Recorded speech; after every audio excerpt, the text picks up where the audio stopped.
Good morning, students. Today I am going to start a new topic, that is Calvin's cycle. Now start Calvin's cycle. Students, Calvin cycle have many names.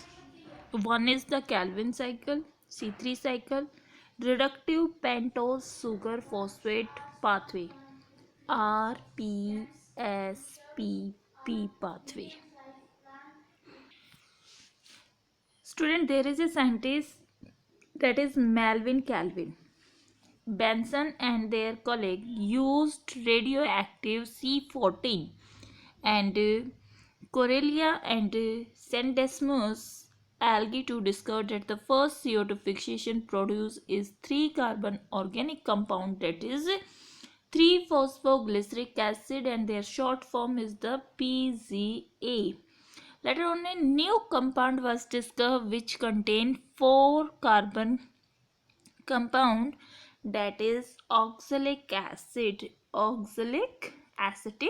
acid, on the basis of the number of carbon atom. In the first stable product, they are named C3 and C4 pathway. Student, Calvin cycle एक बहुत ही important cycle है, जिसकी आप ये मान लो कि हर plant के अंदर जो फोटोसिंथेसिस शो करता है उस प्लांट के पास C3 साइकिल होगी ही होगी. ठीक है.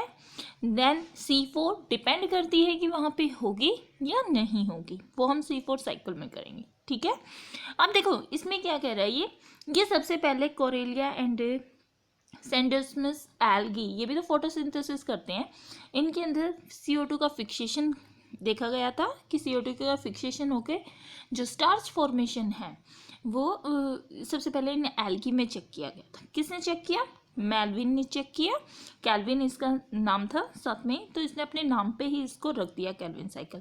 C3 साइकिल इसको क्यों कहा गया है? क्योंकि यहाँ पे 3 कार्बन कंपाउंड एक बनता है जिसका नाम है 3-फॉस्फोग्लिसरिक एसिड. इस वजह से इसको C3 साइकिल गया. इसका फर्स्ट प्रोडक्ट यही होता है, phosphoglyceric acid. Reductive pentose sugar phosphate, मतलब यहाँ पे एक मॉलिक्यूल्स यूज होता है RUBP, इस वजह से इसको reductive pentose sugar phosphate pathway भी कहा जाता है. क्लियर बच्चों? अब हम बात करते हैं आगे. कैल्विन साइकिल में 3 फेजेस इंपॉर्टेंट है. One is the carboxylation, second is the reduction and third is the regeneration. Carboxylation में क्या होता है बच्चों कि सबसे पहले CO2 का फिक्सेशन होगा और CO2 फिक्स होके एक कंपाउंड बनाएगी जिसका नाम है 3-फॉस्फोग्लिसरिक एसिड, जिसका शॉर्ट फॉर्म क्या है 3PGA.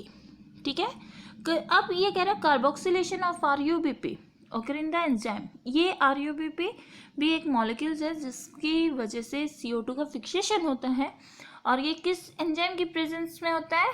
रुबिस्को क्या है? RUBP कार्बोक्सिलेज एक एंजाइम है जो CO2 के फिक्सेशन में हेल्प करता है. क्लियर?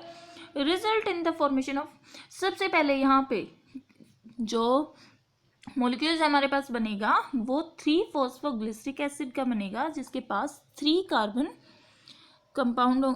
कार्बन मॉलिक्यूल्स होंगे और इसके 2 मॉलिक्यूल्स आपको मिलेंगे. क्लियर?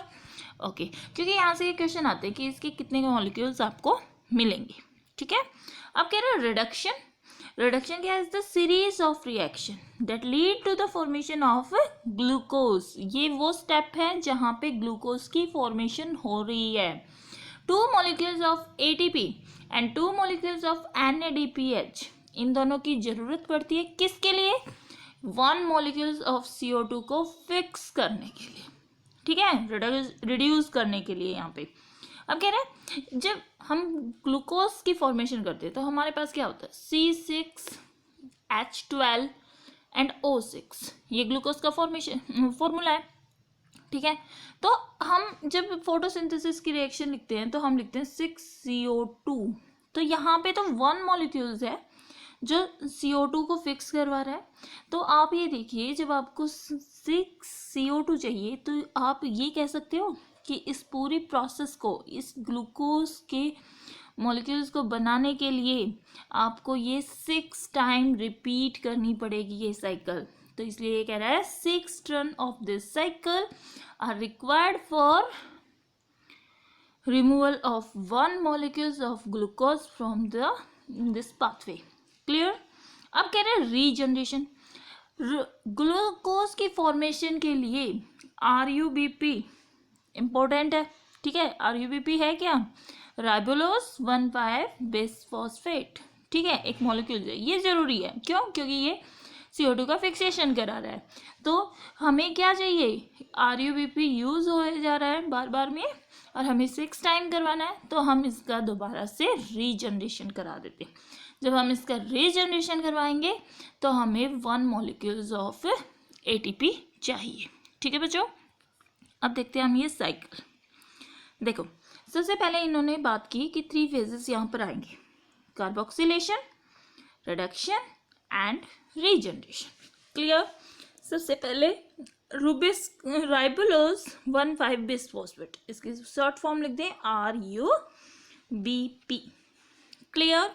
ये यहाँ पे क्या करेगा? एटमॉस्फेरिक CO2 है, H2O भी चाहिए हमें, ठीक है।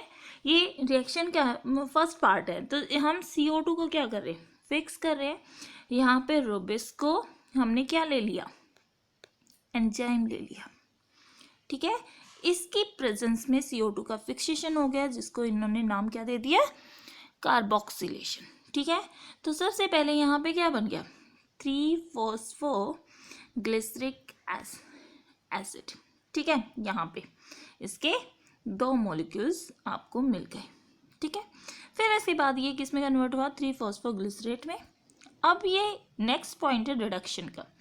रिडक्शन में यहाँ पे 2 मॉलिक्यूल्स हमें किस चीज़ के चाहिए? ATP के, एंड 2 मॉलिक्यूल्स NADPH के चाहिए, जो किस चीज़ में कन्वर्ट हो रहे हैं?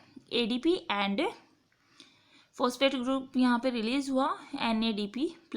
तो इस तरह से रिलीजिंग होते जाएंगे। यहाँ पे ट्रायोज फॉस्फेट आपको मिल गया और लास्ट में आपके पास सुक्रोज या फिर स्टार्च की फॉर्मेशन आपको मिल गई। ये रिडक्शन प्रोसेस हुआ। अब हमें क्या चाहिए?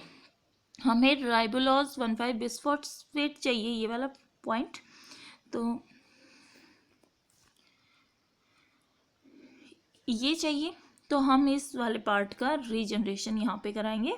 यहाँ पे भी 1 मॉलिक्यूल्स ऑफ ATP लगेगा, जो ADP+ फॉस्फेट ग्रुप में कन्वर्ट हो रहा है, और हमारे पास RUBP मिल गया।